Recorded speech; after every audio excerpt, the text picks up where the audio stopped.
Welcome back, everyone. Today we've got some stories we want to share with you. They're accounts from people who went exploring places most of us tend to avoid. Abandoned spots, isolated areas. Yeah, and what they found there was unexpected, to say the least. We've gathered these accounts, people going back to old homes, finding strange things on beaches, deep in forests, even in derelict old buildings. Exactly. And we want to tell you these stories, really get into the chilling details, see what happens when you wander off the map, so to speak. It's fascinating and honestly pretty unsettling stuff. Definitely. It makes you think about why people are drawn to these places and, what risks are actually involved. Okay, let's start with the first one. This is about going back to a childhood home. Sounds nice, maybe, but no. Not this time. It's been 20 years. The house is way out in the middle of nowhere, near farmland. It's over 100 years old and just fallen apart. The person who wrote this account said it looked straight out of the Texas Chainsaw Massacre. Fenced off, road totally overgrown. I mean, that's already a huge red flag. Right? Stay away. But, curiosity. They hopped the fence anyway, pushed through the overgrown path. Getting the front door open was tough. Debris inside, broken glass. But once they were in, that's when it got really weird. Because the place was still furnished. Yeah. A sofa, chairs, a table, just left there. And toys scattered around. That must have felt incredibly eerie. Totally.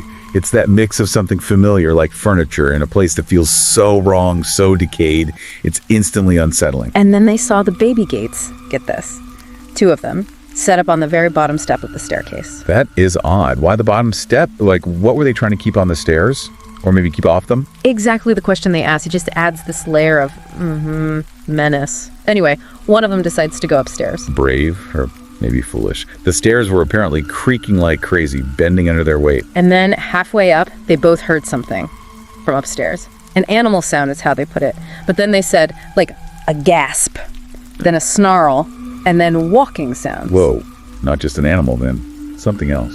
They were terrified. The person on the stairs just froze.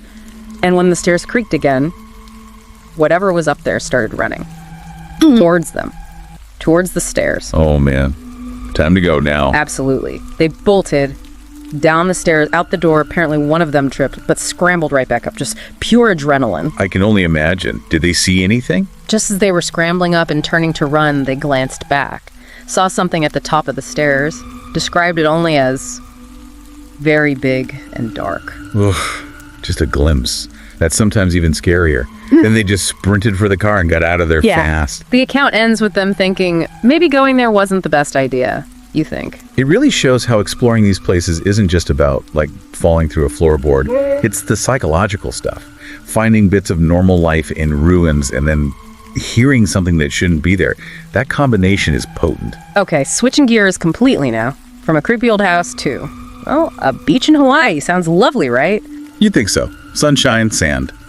But this story comes from someone's grandparent about an experience they had exploring with friends. They walked down this beach for a really, really long time. Purposefully went far enough that there was nobody else around, just them. Then they got to these huge rocks. And they decided to swim around the rocks.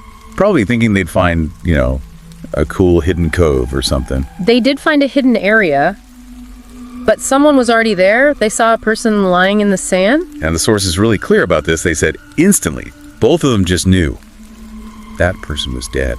Wow, that immediate gut feeling, chilling. One of the friends wanted to just turn around and get out of there. Understandable. Yeah. But the grandparent apparently felt they had to go closer, see what happened. And what they found was Grim, a woman, covered in blood. It looked like she'd been stabbed many times. Horrific. The account even mentions that she had vomited. Just awful details. Yeah, and here's a really strange part the source shared, admitting it felt weird even to them. The grandparent apparently had this fleeting thought. What kind of thought? That it would be a damn good place to stab someone to death, and then felt relieved they didn't have any knives on them. Whoa. That's dark. But maybe understandable. Confronting something that shocking, your mind might just glitch, throw up these awful intrusive thoughts. It shows the psychological chaos of it. Maybe. What's also striking is what they did next. They just walked away. Went back, told their friends. And the police. The source wasn't sure if the police were ever even called, or at least they were never told if they were. That's haunting, too. Oh. Just finding something so terrible in this beautiful, isolated place and then walking away. Maybe the impulse is just to escape that kind of horror when it crashes into paradise. Okay, let's move from that very real horror back to a different kind of remote place. This next story is about revisiting an old childhood hangout spot, a river spot deep in the woods. Right, and getting there was apparently an adventure in itself. Driving like 70 miles into the forest on these really run-down, twisty, basically abandoned roads. Yeah, the person writing was surprised they even remembered the way after all that time. Found the old trail leading down to the river. And the place itself sounded peaceful at first. Calm water, the ruins of an old rope bridge people used to jump off. Exactly. So they're sitting there on a rock, just relaxing, enjoying the quiet, starting to kind of doze off. And that's when it happened. Suddenly, a voice yells, "Hello!" But not like from across the river or down the path. It sounded like it was right next to them. Oh, that's creepy. Instant goosebumps. Totally. They looked everywhere, saw no one, but they knew it was a man's voice, and the feeling they got was immediate. He was there, nearby, but hiding. That changes everything, doesn't it? The peaceful spot instantly feels threatening, like you're being watched. Yeah, that feeling of a hidden presence. They decided right then, okay, time to go. Hiked back up the trail towards the car. But the story doesn't end there, does it? Nope. They get in the car, start the engine, and the person with them just gasps. They look up the trail. There was a man standing right at the top of the trail that just walked up, just standing there watching them. Oh, come on. That's terrifying, just appearing like that. They didn't wait around, just slammed the gas pedal and got out of there fast. That really taps into that primal fear, doesn't it? Yeah. Being alone in the wild, thinking you're isolated, and then finding out you're not. Yeah. And you're being watched. The fact he only showed himself as they were leaving feels deliberate. Yeah. Menacing. All right, from a hidden watcher to, well, another encounter in the woods, but this one's got some different factors. This happened during a wedding celebration up in the mountains. Okay, so picture this. Big rented cabin, mountains, woods right behind it, but on a really steep slope. And the exploration. It's night. They've been drinking. There are 3 of them, but only 1 flashlight, trying to get down this steep hill in the dark. Yeah, sounds like a recipe for trouble already. Away from the flashlight beam, it would have been completely pitch black, stumbling around, and that's what happened. They were stumbling, probably a bit tipsy, and somehow got separated in the darkness. One person suddenly realizes they're completely alone, surrounded by trees, and then they fall down. Oh no, alone, in the dark, probably a bit drunk, and now on the ground. Not good. So they're on the ground, kind of disoriented, and they hear footsteps coming towards them. They see a figure, just a shape in the dark. Thinking it's one of their friends. Exactly. Their first thought is it's their sister or her boyfriend. They even call out something like, "You may need to carry me back," kind of joking. Uh-oh. I have a bad feeling about this. Yeah. The moment everything changes is when the figure sits down right in front of them, and they know instantly it's not the sister, not the boyfriend. Just sits there. What could they see? Almost nothing. Just the outline of the person against the darker trees and the whites of their eyes, staring. Oh, God. That image. Just the whites of the eyes and the pitch black. That's nightmare fuel. For sure. The source says it was like a shock of cold sobriety hit them. Instant danger signals. And the figure just sits there, silent, scaring, never looking away. What did they do? I'd be paralyzed. Somehow they managed to get up, started walking away, said it was hard to walk straight, still feeling the effects of the alcohol, but pure fear was driving them. Did the figure follow? They kept looking back, expecting to see it, but nothing. Just darkness. Eventually they saw the beam from the flashlight in the distance. Thank goodness. Ran towards it. Ran towards it, found the sister and boyfriend, told them what happened about the stranger just sitting there, staring. How did they react? The boyfriend was apparently a bit skeptical at first, but the sister was just like, okay, we're leaving now. Smart move. Yeah. That experience sounds terrifying. Yeah. Especially being vulnerable, like that disoriented, dark, alone. That silent, staring presence is deeply unsettling. Yeah. They said they felt paranoid all night, kept looking out the windows, expecting to see those eyes staring back. It leaves a mark. Okay, one last story for today. This one takes us to a more industrial kind of abandoned place. Old ship docks. Ah, the classic urban exploration target. This place was apparently visible from across town, these abandoned docks, and a big, tall building with broken windows, just rotting away for It years. sounds inviting, right?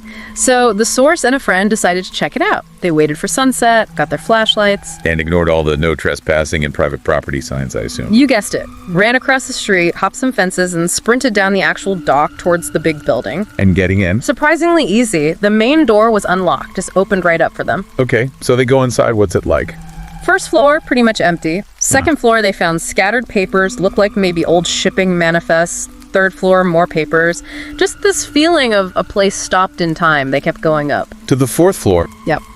But this door was locked. They tried shaking it, rattling the handle, trying to get it open. And then Don't tell me. they heard it. Movement from inside the locked room. Someone was definitely in there. Okay, that's officially creepy. Locked room, but someone's inside.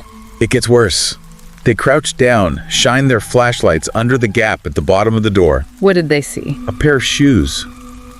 Walking over towards the door, and then whatever the shoes were attached to hit the door hard with something from the inside, right where their light was shining. Nope, absolutely not. Time to leave. Immediately. That was the plan. They turned and ran back down the stairs, full panic mode. But it's never that simple in these stories, is it? Not this time.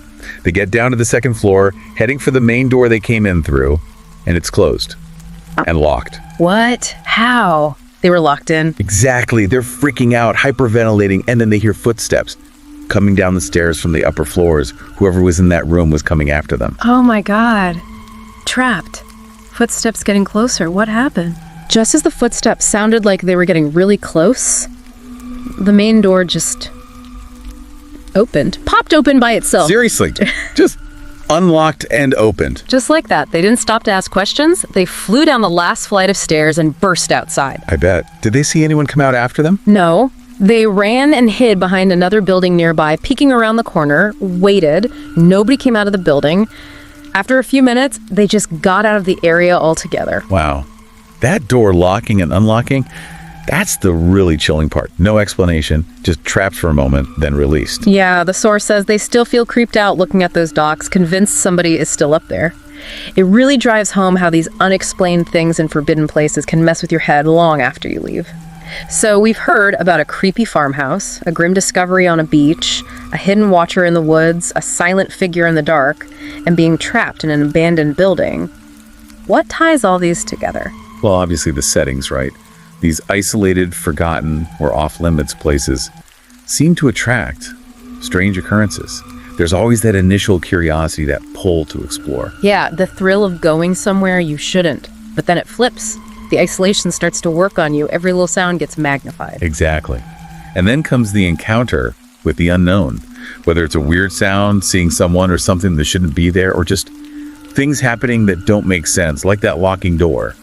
The sense of safety just shatters. And that feeling of being watched or hunted or trapped, it's a common theme. It's like these places aren't just empty structures or landscapes. They feel active, like they're holding on to something. It really highlights the risks, doesn't it? We think about physical danger, falling down, stuff like that.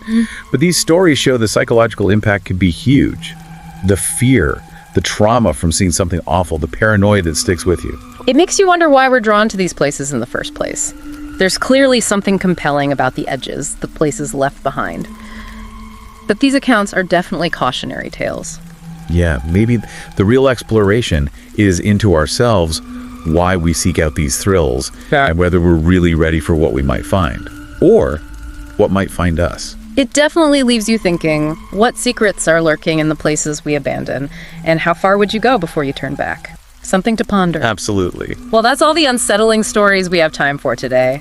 We hope you found them as intriguing as we did. If you enjoyed this, please do us a favor, like, share, and subscribe to our channel, Horror Docs. It really helps us out. Thanks for listening, everyone. See you next time.